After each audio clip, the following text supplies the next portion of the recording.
Alright everyone, it's time for Occult Literature, video number 309, Grand Grimoire, the Imperial Ritual of Magic. This is a fun one, I think a lot of people will like it. A little bit of the spookier grimoire side of literature here. Link in the description of my edition of this work on Amazon. Second and third links are to my books blogs. It's 89 pages, but initially it was about 200. And that's because this work, the pseudonym used as the author is Pythagoras 38. It appears based on the fact that it lists Allentown, Pennsylvania as a place to return it to if the person dies. It's kind of cultish in nature. It's kind of ooky spooky. I'll get into that. It appears that it was Swinburne Clymer, the head of the Fraternity of the Rosy Cross, that actually authored this work. Now, it's a bric-a-brac. It's a true grimoire. It takes material from a modified version of the Black Pullet, called the Black Screech Owl, the Old Man of the Pyramids. Combines that with elements of the Clavicle of Solomon, a little bit from the Grand Grimoire, although very little, considering the title here. And then as well, it has a section on the use of the planchette and a few other sections in it. Now, it discusses different degrees or ranks for students, and every other page in the initial work, which is why it's a much shorter manuscript with my edition, was left blank. My thought is that this was for students attending lectures with Clymer or others taking notes. This is a work that has like 5 different pedigrees from several different centuries, and it's interesting because oftentimes works like this, or Albertus Magnus' Egyptian Secrets or Homan's Powwows, are left out of lists of grimoires.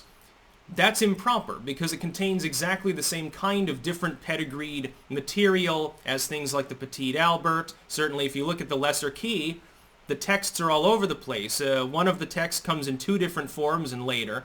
One of the texts is centuries older than the other potentially late Renaissance era works that were compiled, and yet it's accepted as a legitimate grimoire, a book of ceremonial magic. This kind of work, because it comes from the 20th century though, the early 1900s, even though it contains the same stuff, and a lot of it comes from the 17 or 1800s, it isn't included in lists. Now part of that is because this is an obscure work, and it appears to allude to a separate text, actually, that it gets me excited thinking about ever obtaining it. It talks about Magian magic. Now, it has a section on it, but at the end of the book, it alludes to a separate text. Like, basically, the section in this particular work is more of a preface to a much larger full-length volume. It contains mainly talismanic magic, the Grand Grimoire here. Again, this is different from the Grand Grimoire from the 18th century.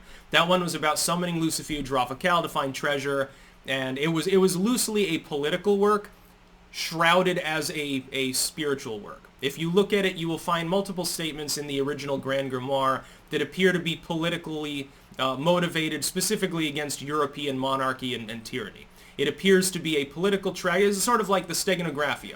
The Steganographia is essentially hidden writing. It's not a real ceremonial system. The ceremonial system is just used to hide the real identity of the work as basically being a political work.